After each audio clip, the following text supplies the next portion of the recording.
Bienvenidos a Geopolítica con Francisco Tudela. Hoy tenemos dos temas de la mayor importancia para el futuro del mundo. El primero de ellos es la reunión de los BRICS, ese bloque económico conformado por el Brasil, Rusia, la India, China y Sudáfrica, que ha incorporado nuevos miembros en su reunión de Johannesburgo, en Sudáfrica, entre el 22 y el 24 de agosto.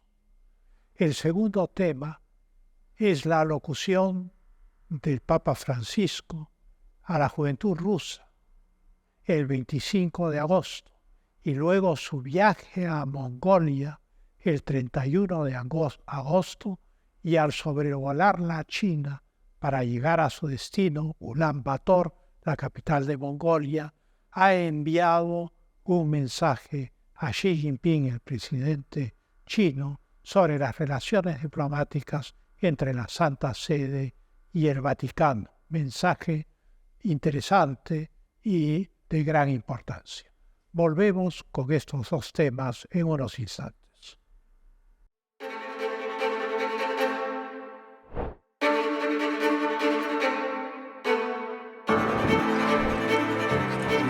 Miles de personas en una operación a gran escala que no será anunciada según el ministro.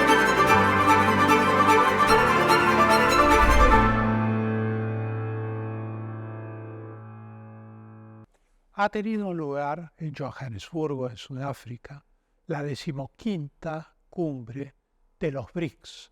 Este grupo, con pretensiones de reemplazar al dólar, formado por el Brasil, por Rusia, por la India, por la China y Sudáfrica.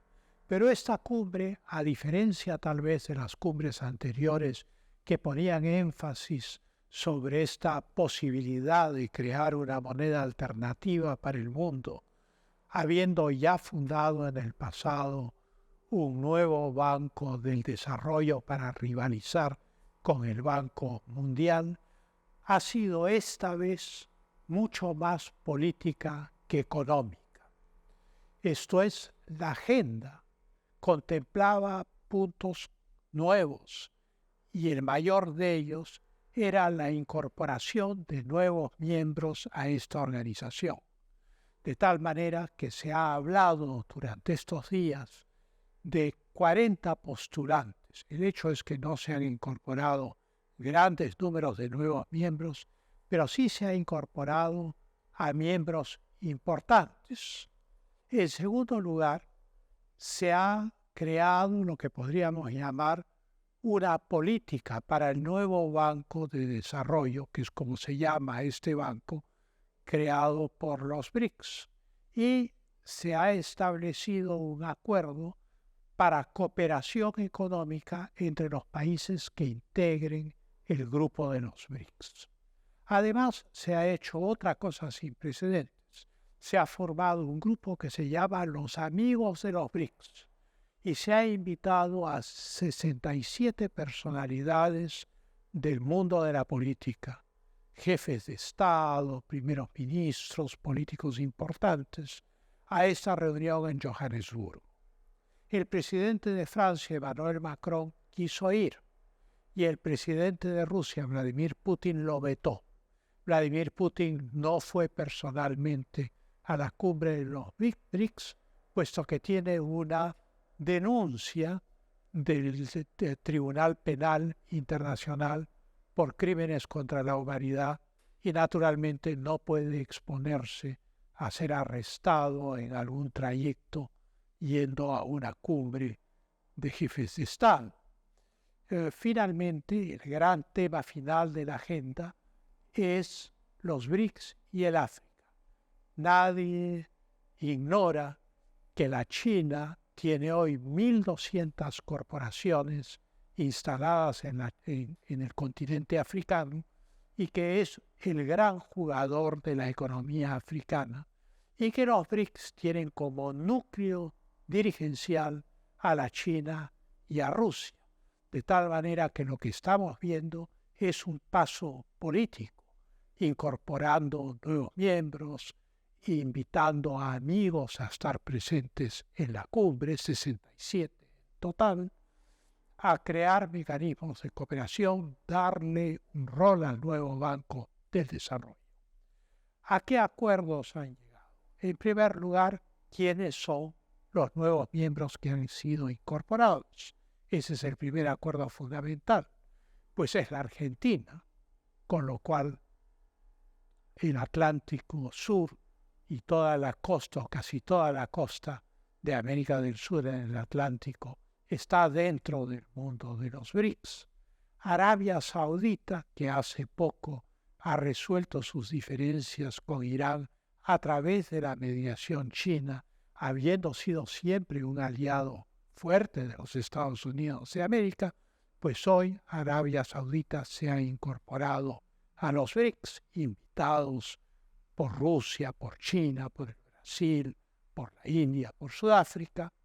Irán también se ha incorporado a los BRICS. Etiopía, Egipto en las costas del Mediterráneo, los Emiratos Árabes Unidos en el Golfo Pérsico, con lo cual se ha creado un nuevo universo geopolítico, no económico, porque en términos de poder económico aún no alcanzan un nivel para retar a los Estados Unidos de América, el principal proveedor de tecnología en el mundo, el principal proveedor de flujos de capital en el mundo. Pero, ¿qué son realmente los BRICS entonces hoy en día? Y lo único que podemos afirmar es que son el germen de un nuevo mundo que va a tener una suerte de bipolaridad no rígida como la de la Guerra Fría en el siglo XX, pero en la cual sí van a haber dos bloques de países con intereses antagónicos. De un lado, el mundo atlántico, que son los Estados Unidos, el Canadá, Europa Occidental y por inclusión el Japón, que son países que defienden un solo sistema político, que es la democracia representativa, una economía con variantes, que es la economía de mercado, con mayor o menor énfasis social, y del otro lado lo que Xi Jinping ha denominado la civilización universal. Y la civilización universal de Xi Jinping es no hacer distinciones entre una tiranía, una dictadura, una monarquía o un régimen democrático. Y es por eso que esta fórmula de los BRICS ya política ha resultado tan atractiva y países tan disímiles como la Argentina, que es una democracia, digamos, peronista, que en este momento está siendo retada electoralmente por Milei, o Arabia Saudita, que es una monarquía absoluta en el Golfo Pérsico, como los Emiratos Árabes Unidos, o Egipto, que es un gobierno militar sobre las orillas del Mediterráneo, se sientan atraídos por esta estructura que no hace diferencias políticas, siendo grandes las diferencias entre estos regímenes. Lo que se busca entonces es crear influencia en el mundo. Según parece, Lula en Brasil ha sido escéptico sobre la posibilidad de crear esta influencia en la reunión de Johannesburgo, pero la China está muy entusiasmada porque liga esta influencia a su comercio exterior. En lo que respecta al nuevo Banco del Desarrollo, de lo que se trata es de impulsar el capital local de estas economías y dar préstamos a estos países. Y simultáneamente el elemento netamente político, que es condenar las sanciones de Occidente contra Rusia por la invasión a Ucrania. Y entonces lo que estamos viendo es un nuevo movimiento no alineado, como ocurrió en 1955 en la conferencia de Bandung, donde Nehru, Sukarno, en fin, los líderes del socialismo no alineado, crearon un sistema que se llamaba el movimiento no alineado. En realidad estaba alineado con el socialismo, pero eran regímenes más bien nacionalistas, con tinte socialista y que en el fondo eran más aliados de la Unión Soviética que de los Estados Unidos de América.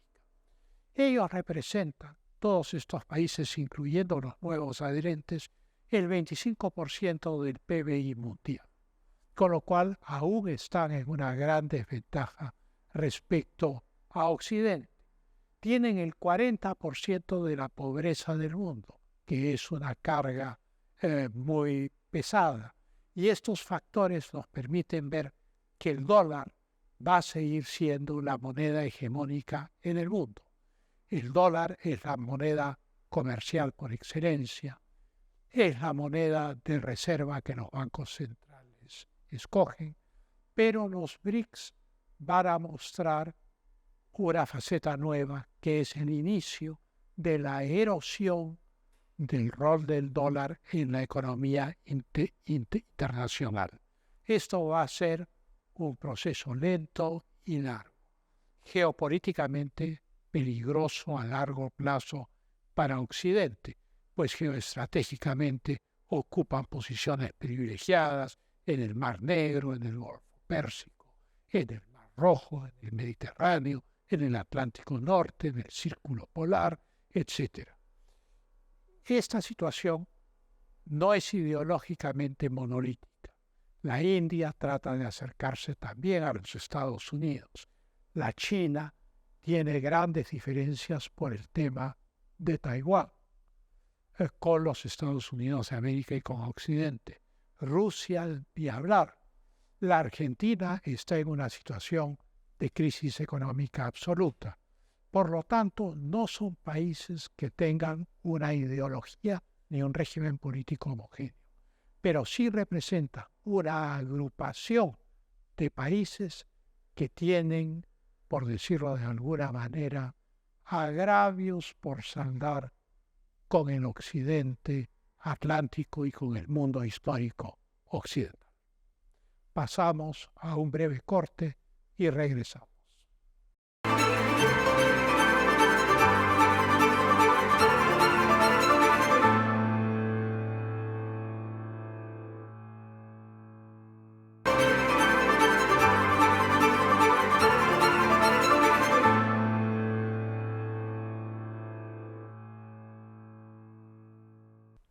El 25 de agosto, el Papa Francisco hizo una locución a la juventud rusa que estaba reunida en San Petersburgo a través de Zoom, puesto que los papas no pueden visitar Rusia. Tanto el gobierno como la Iglesia Ortodoxa rusa se han opuesto sistemáticamente a este viaje tan deseado desde los años 60 de un papa católico a Rusia.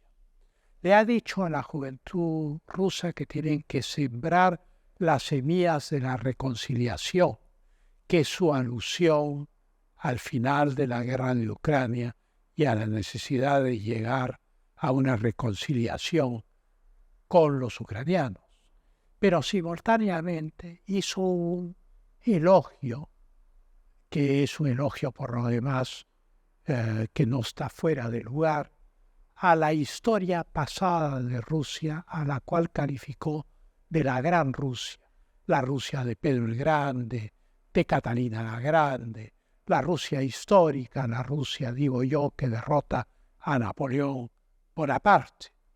Y esta locución ha causado furia en el gobierno ucraniano, en Kiev, porque la consideran prorrusa. Sin embargo, el hecho es que lo que ha hecho el Papa es tender la mano a los católicos rusos y de alguna manera romper el hielo de Occidente respecto a Rusia. En junio del año 2023, el presidente Vladimir Putin entregó un ícono muy grande que estaba en la Galería Tretiakov en Moscú, que es el ícono de la Santísima Trinidad, un ícono pintado por Andrei Rublev, un pintor de íconos del siglo XIV, un ícono que tiene 600 años de antigüedad Hay incluso una película del cineasta ruso Tarkovsky sobre Andrei Rublev, que era un personaje místico.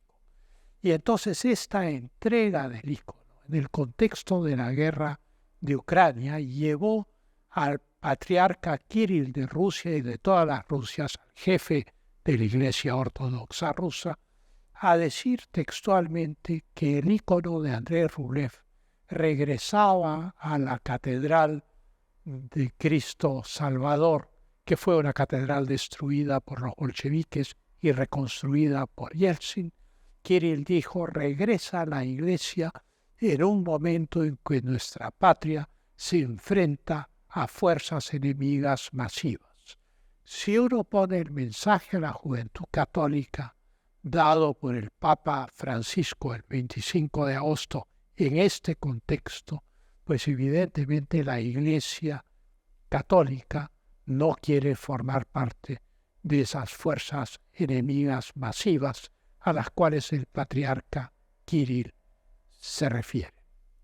El 31 de agosto, el Papa emprendió, días después de esto, un viaje a Mongolia, un viaje para muchos desconcertante, porque Mongolia tiene poco más de 1.400 católicos, 4 iglesias y una catedral, de tal manera que no es un gran país católico que el Papa estaría visitando. Y naturalmente las relaciones diplomáticas con Mongolia tampoco son antiguas. Se han establecido entre la Santa Sede y Mongolia en 1992. En 1991 regresó la democracia a Mongolia. Sin embargo, en el siglo XIII y en el siglo XIV sí habían misioneros católicos en Mongolia. Y el Gran Khan, que era tolerante de todas las religiones en esa época, los dejaba actuar con libertad. De esta manera se puede decir que el viaje del Papa Francisco a Mongolia es un mensaje en clave al gobierno de la China de Xi Jinping, porque el Gran Khan, que toleraba, y el gobierno de Mongolia, que tolera hoy a la Iglesia Católica, es diferente de la China, que no lo hace.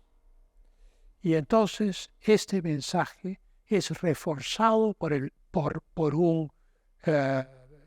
una comunicación que envía el Papa Francisco al presidente de la China, Xi Jinping, porque para llegar a Mongolia, que está entre la China y Rusia, el Papa tenía que sobrevolar espacio aéreo chino. Y en ese sobrevuelo, el Papa da un mensaje a Xi Jinping que dice: las relaciones con China son muy respetuosas. Ambos estados necesitan ir más lejos en el aspecto religioso para entenderse mejor. ¿Qué es lo que pasa? En el año 2018 se firmó un acuerdo entre la Santa Sede y el gobierno de la República Popular China, gobernado por el Partido Comunista Chino, un acuerdo de 5 años que ya ha vencido, por el cual el Papa nombró a 7 obispos, uno de ellos fallecido, de la Iglesia Católica China, del gobierno chino. La Iglesia Católica Romana, en su forma universal, está prohibida en China. La Iglesia Católica que responde a Roma es clandestina en China. En China, los únicos 2 lugares donde la Iglesia Católica se preserva es Macao y Hong Kong, porque tienen regímenes jurídicos especiales heredados de la época de británica y portuguesa. Sin embargo, en el resto de la China, en 1952, Mao Zedong expulsó al nuncio apostólico y expulsó a todos los misioneros de la China y persiguió a la Iglesia. Y en 1957 se creó una Iglesia Católica Nacional China que responde al gobierno y que nombra a los obispos.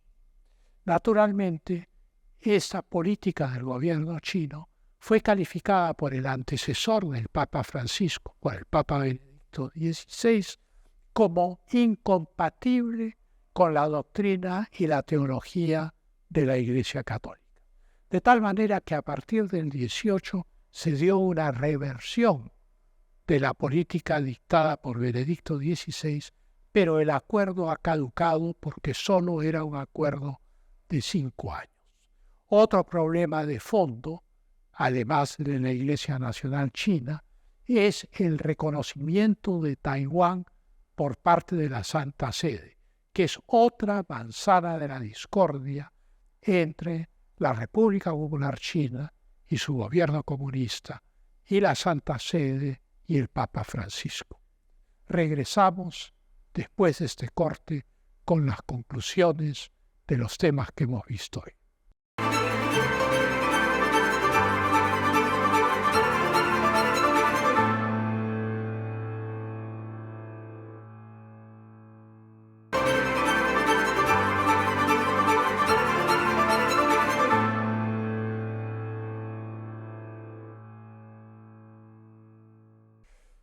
¿Cuáles son las conclusiones tanto de la reunión de los BRICS como del viaje del Papa a Mongolia y su alocución anterior a la juventud rusa? La primera de ellas es económica. Los BRICS todavía no van a desplazar al dólar y por mucho tiempo. El dólar sigue siendo la moneda de los grandes flujos de capital, la moneda de los bancos centrales. No por algo, el Banco Central chino tiene enormes cantidades de bonos del Tesoro americano en dólares, de los cuales no se deshace. De tal manera que esa es la realidad respecto a las ambiciones económicas de los BRICS.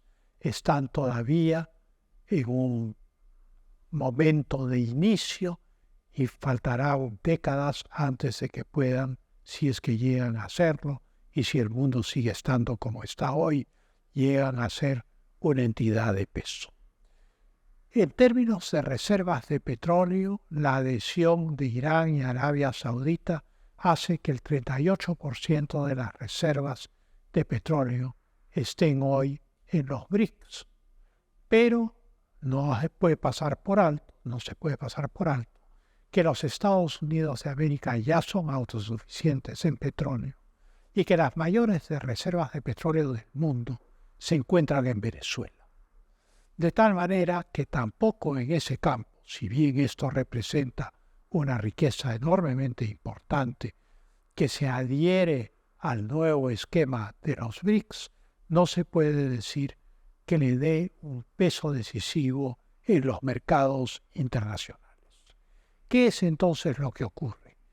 Que como el movimiento no alineado en los años 50, que llega a su apogeo en los años 70, se convierte en un organismo político que va a tener mucha influencia en la Asamblea General de la Organización de Naciones Unidas, que va a tener mucha influencia en la Organización de Unidad Africana, en los organismos multilaterales del mundo árabe y del mundo asiático, y por lo tanto se va a convertir en un gran instrumento de presión política, alternativo pero no excluyente de Occidente, porque hay países como la India, por ejemplo, que tienen que enfrentar a la China porque tienen problemas de fronteras y ven con temor la expansión de la China por el mar del sur de la China.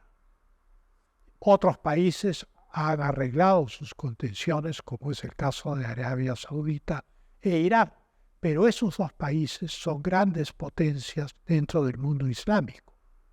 Y entonces, acá lo que tenemos al frente es la evolución de un nuevo bloque político, no monolítico, pero sí suficientemente solidario para retar a Occidente. Cuando el Papa se dirige a la juventud rusa en San Petersburgo y habla de la Gran Rusia, cuando se dirige a Xi Jinping en la China y habla del respeto que tiene hacia el gobierno de China y que hay que superar ciertas diferencias religiosas, refiriéndose a la Iglesia Católica China controlada por el Partido Comunista, refiriéndose a la clandestinidad de la verdadera Iglesia Católica en la China, lo que está haciendo el Santo Padre es tender la mano a este bloque.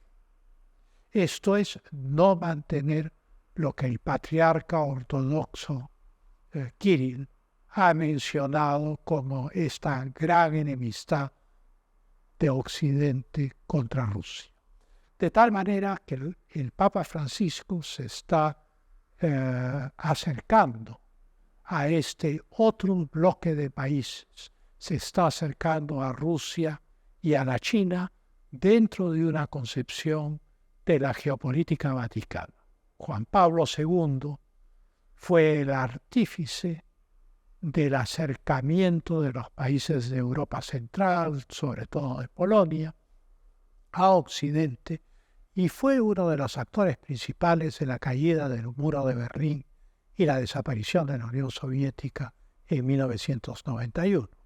El Papa Francisco tiene una visión geopolítica que probablemente abarque también América Latina, el continente con más católicos en el mundo, y que está siendo fuertemente penetrado por la China en el terreno comercial y por Rusia en el terreno político, de tal manera que esta política de la mano extendida vaticana respecto a Rusia y China, que utiliza como leitmotiv, como alibi, el viaje a Mongolia, donde solamente hay 1.400 católicos, 5 iglesias y una catedral, pues muestra el surgimiento de una nueva bipolaridad más flexible que de la Guerra Fría del siglo XX, en la cual la Santa Sede espera jugar un rol importante. Este nuevo rol de la Santa Sede es una cuestión que debe probarse con el paso del tiempo. ¿Tendrá éxito? ¿No tendrá éxito? Depende de los acontecimientos que hoy se juegan en Ucrania, en el este de Ucrania y en el estrecho de Taiwán. Con esta última reflexión me despido hasta un próximo episodio de Geopolítica con Francisco Tudela. Muchas gracias.